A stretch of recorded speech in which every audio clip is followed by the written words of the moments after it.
네, 룻기를 살펴볼게요.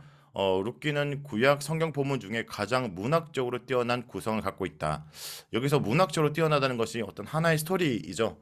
그러니까 시작이 있고 끝맺는 얘기로 정확하게 오늘로 얘기하면 하나의 드라마의 한 편에 어, 속한 그 정도로 깔끔하게 스토리가 전개되고 있다라고 알 수 있고요. 그리고 룻기를 묵상하실 때 가장 중요한 키워드가 있다면 헤세드라는 거예요.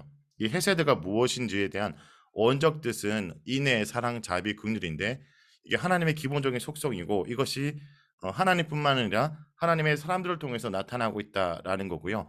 헤세드가 무엇인가를 제가 이 단어로 설명하기보다 오히려 이 룻기는 헤세드가 이런 거라는 것을 스토리를 통해서 이야기를 통해서 보여준다라고 볼 수 있어요. 그리고 또 중요한 것은 이 헤세드 인해가 서로에게 서로가 전이 되고 확장된다.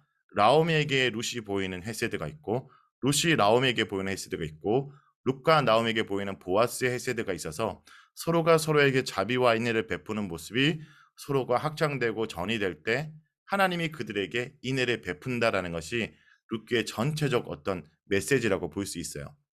근데 이 룻기는요. 기본적으로 사사시대가 배경입니다. 사사시대를 묵상을 이제 작년에 묵상을 좀 하셨다면 사사기를 묵상을 했을 건데 좀 설명드리면 사사시대가 어떤 시대인지를 여러 방식으로 설명하지만 사사기 보면 17장부터 21장에 그런 사사기에서 어떤 사회상의 모습, 그러니까 그 시대 사람들이 어떻게 살았는지를 여러 사건들이 있어요. 그 사건을 보면 어떤 모습들이 있냐면 살육과 폭력이 난무하는 세상이고 여성의 안전이 보장받지 못한다라는 것이 상당히 룻기와 연결되는 지점이 있습니다. 그리고 이스라엘이라는 언약 공동체가 전혀 말씀과 무관한 그러니까 언약 공동체의 모습과 무관한 세상이다.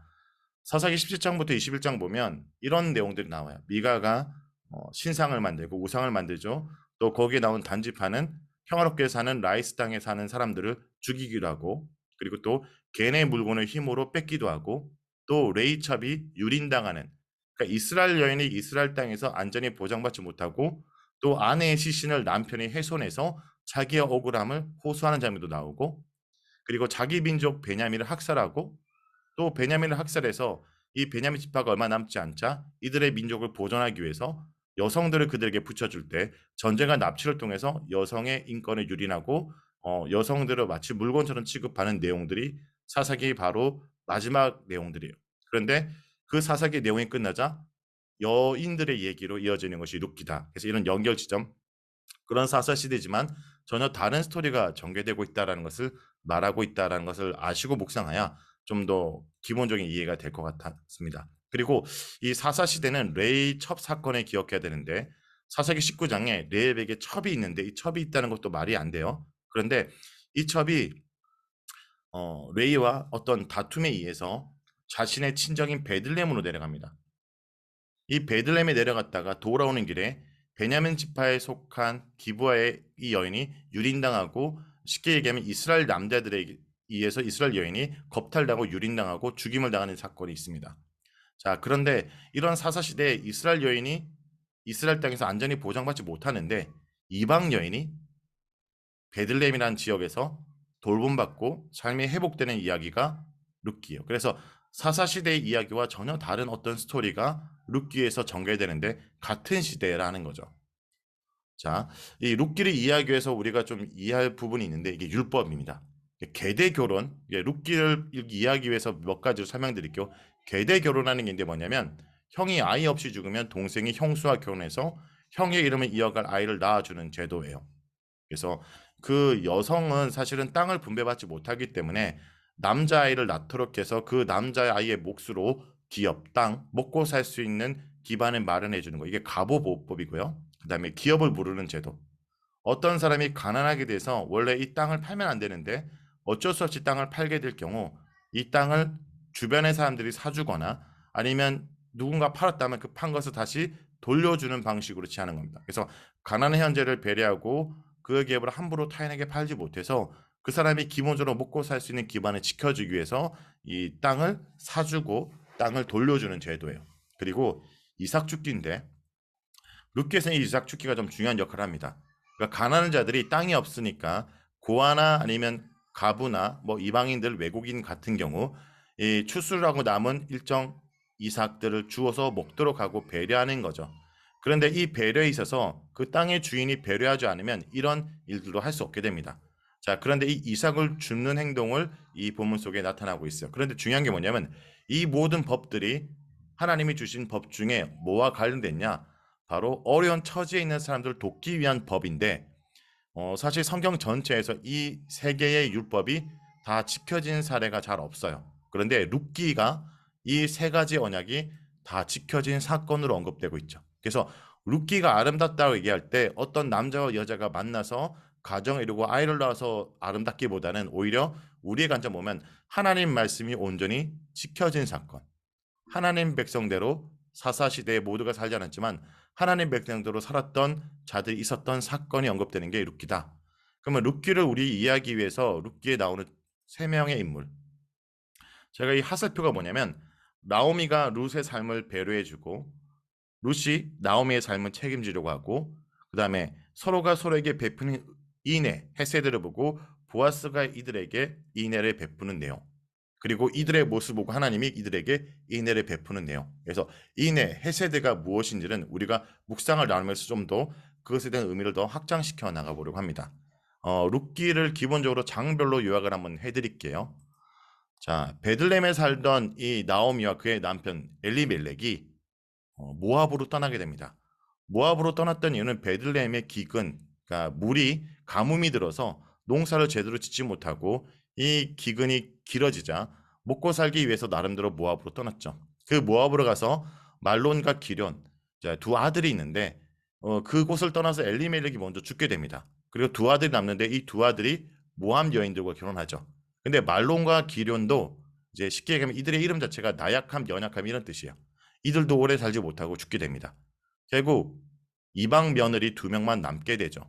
그리고 그 며느리 이름은 하나는 오르바, 룻. 그리고 이제 모압에서 다시 베들레헴으로 돌아가기는 결정을 하죠. 이것이 첫째 날 보면 묵상이고요. 이제 돌아갈 때 이제 오르바 같은 경우는 나오미가 사실 이 룻과 오르바에게 모두 너의 본향으로 돌아가라. 나라 따라가봤자 너희들이 먹고 살 수 없고 너희들이 다시 나를 통해서 누군가 결혼하기도 쉽지 않다라는 얘기를 할 때 오르바는 상식적으로 돌아가는 게 맞는 선택이니까 돌아가게 되고 룻은 고집스럽게 오히려 성경 본문은 룻이 고집스럽게 나오미를 쫓았다라는 표현으로 붙쫓다라는 이런 표현을 씁니다. 그래서 오히려 내가 나오미와 함께 돌아가겠다. 그리고 어머니의 백성이 나의 백성이 되고 어머니의 하나님이 나의 하나님이 되고 이런 말을 하면서 돌아가게 되죠. 자, 돌아갔을 때 이 나오미와 룻이 돌아온 것을 보고 이제 보아스란 인물이 이들에 대해서 인애, 자비를 베푸는 내용이에요. 이 룻은 주도적으로 자기의 시어머니를 복량할 생각으로 행동을 옮깁니다. 그 행동이 뭐죠? 이삭을 죽는 행동이요. 근데 이삭을 죽는다는 것은 단순히 먹고 살기 위해서 하는 최소한의 일보다는 믿음의 행동이라 볼 수 있어요. 왜냐? 당신은 사사시대이기 때문에 이방 여인이 나름대로 살 수 있는 방법이 이방 신전의 창기가 될 수도 있고요. 누군가 첩이 될 수도 있죠. 그런데 하나님 말씀대로 가난한 자들이 이삭을 주음으로 먹고 사는 행동을 합니다. 이거 뭐냐면 적어도 이거 먹고 살아라는 것이 아니라 하나님의 회복의 때를 기다리며 믿음의 선택, 생계의 문제도 말씀 안에 해결하는 모습이죠.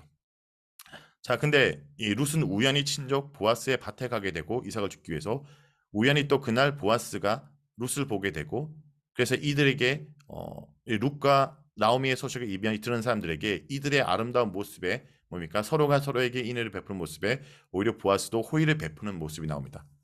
그리고 이 룻이 보아스를 통해서 나오미의 가정에 호의를 베풀자 나오미가 이 보아스라는 사람이 바로 아까 그 법 기업을 부르는 제도권에 있고 그리고 또 뭐죠 계대 결혼을 할 수 있는 대상인 걸 알고 이 둘을 짝지어 주려고 합니다. 그리고 이것을 오히려 보아스가 뭡니까 거부하지 않고 흔쾌히 뭡니까 그것을 수락하고 또 원래는 자기 차례가 아닌데 기업 부르는 제도권에 있는 먼저 선위에 있는 사람에게 내가 이것을 해도 되냐라는 정식 절차를 밟아서 이혼과 결혼하게 되고 이렇게 이 세 명이 서로에게 자비를 베푸는 모습을 통해서 아이를 낳게 되는데 이 아이가 바로 오벳이고 이 오벳이 바로 이세의 아버지고 나중에 다윗의 아버지가 되는 거죠. 결국 이건 뭐냐면 왕이 없던 시대에 왕이 준비되는데 이방 여인의 믿음의 선택을 통해서 왕이 준비된다라는 얘기예요. 이방 여인이 하나님 백성이 되어서 하나님 나라의 왕으로 준비되는 이야기이죠. 자, 이런 사건이 왜 아름답냐? 첫 번째, 하나님 말씀이 온전히 지켜진 모델로 등장하고 두 번째, 하나님이 이스라엘 백성들이 이 땅 가운데 살도록 했던 이유에 부합합니다.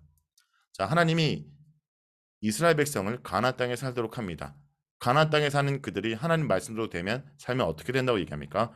여러 민족 앞에서 너희의 지혜요 너의 지식이라. 이 큰 나라 삶은 과연 지혜와 지식이 있는 백성이다. 이런 말을 왜 듣죠? 너희가 그 규례와 법도를 행하면, 즉 그 땅 가운데 하나님 말씀대로 살면 하나님을 모르는 자들이 하나님께 돌아오는 제사장 날의 역할을 하도록 하는 거죠. 왜 이것이 하나님이 그들을 이 땅 가운데 살도록 했던 이유와 부합하냐? 바로 룻이 이방 여인이잖아요. 그러니까 모압 여인이 그 땅 가운데 말씀이 지켜지는 것을 경험하면서 삶이 회복되고, 그러니까 성경에서 어떻게 보면 하나님이 그 땅 가운데 이스라엘 백성이 사는 그 목적과 부합하는 사건이 등장하는 거죠. 남편의 일은 잃고 시어머니 모시고 낯선 땅에 살게 된 이방년이 삶이 회복되는 이야기라는 것으로 볼 수 있습니다. 뭐 이런 거잖아요. 뭐 우리 크리스천 자매는 제주도에 있고 또 예성 형제는 용인에 살고 있고 한주 형제는 가평에 사는데 이런 거예요. 우리가 왜 여기 살까? 우리가 왜 이곳에 머물까? 우리는 여러 목적과 생계나 여러 고주가 있기 때문에 생각하지만 성경은 우리가 그 땅 가운데 말씀으로 살아갈 때 내 삶의 모습을 통해 하나님 백성들이 돌아오도록 하는 것. 이방 민족들, 그러니까 믿지 않는 자들도 주님께 돌아오도록 하는 그 목적에 부합한 모델로서 룻기라는 것이 존재한다. 내가 왜 이곳에 일하고 또 내가 이런 직장에 왜 다니냐라고 할 때 룻기는 그렇게 대답한다라는 거죠. 근데 그 장소가 중요한 것이 베들레헴이라는 거예요. 자, 우리가 신약에서 예수님이 왜 베들레헴에 났을까라는 것은 여러 가지 근거가 있지만 가장 큰 건 뭐냐면 이 룻기 사건입니다. 룻기는 그 당시 사사시대에 말씀이 온전히 이루어진 모델로 등장하는 작은 시골 마을이죠. 자, 근데 이 베들레헴에 이런 룻기의 사건이 있었기 때문에 나중에 시간이 흘러서 미가라는 사람이 예언을 하는데 뭐라 얘기하냐? 우리로 얘기하면 이런 거예요. 저 서울의 도시의 강남에 이스라엘 다스릴 자가 나오는 것이 아니라 죄송합니다. 가평에, 예, 용인에, 네, 제주도에, 예, 남들이 알아주지 못하고 어떻게 보면 세상 가운데 중심지가 아닌 저 곳에 이스라엘 다스릴 자가 나온다라고 얘기하는 거죠. 자, 그런 얘기의 예언이 왜 나오냐? 바로 중요한 것은 베들레헴은 지역이 아니라 말씀이 온전히 이루어진 그 장소가 이 땅에 무너진 것을 회복하는 자가 나오는 곳이다라는 겁니다. 그리고 이 룻기에서는 이 룻과 나오미와 보아스가 말씀대로 자신의 삶의 문제를 해결하려고 했다는 거예요. 먹고 살기 위해서 이방 친자의 창기가 되지 않고 하나님 말씀으로 이삭을 죽고 있고, 또 나오미는 자기 며느리를 누군가 부자에게 넘겨서 자신의 팔자를 고치는 것이 아니라 기업 모르는 제도권 속에 말씀대로 이 룻의 삶을 도와주려고 하고 있고, 또 보아스는 룻과 나오미 같은 가부들을 돌보고 책임지고 배려하고 있는 모습이 나온다. 그러니까 서로에게 정말 말씀의 근거로 최대한 그들에게 책임지고 그들에게 선을 베푸는 모습이 아름다운 얘기고, 이들의 아름다운 얘기가 하나님 보시기에 아름답기 때문에 하나님이 인애를 베풀고, 그리고 이렇게 말씀으로 살아갔던 모델이었던 베들레헴으로 가운데 그 땅을 다스린 자가 나오는 이야기, 그리고 예수님까지 이어지는 거죠. 그러면 룻기를 통해서 우리가 좀 얘기할 수 있는 게 뭐냐면 말씀대로 사는 자들이 있는 곳이 이 땅의 소망이다.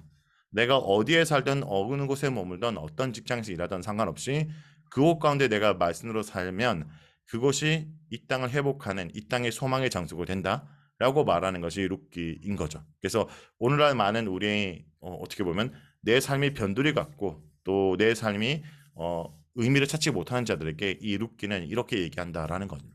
룻기를 제가 만든 카드로 정리해 줄게요. 룻기는 사사시대의 이스라엘 왕이 준비되는 이야기입니다. 그런데 이스라엘 왕이 예상치 못한 장소에서 기대하지 못한 여인을 통해서 준비됩니다. 바로 시골 베들레헴에서 이방 여인 룻이 보인 믿음의 선택으로 이스라엘 왕이 준비된 거죠. 오늘 내가 세상에 주목받지 못한 곳에 있을지라도, 아무도 나를 기대하지 않을지라도 하나님의 이곳에서 내가 주님 앞에 보인 작은 믿음의 선택을 통해서 하나님 나라의 이야기를 이어간다라는 것이 룻기의 전체적인 스토리입니다.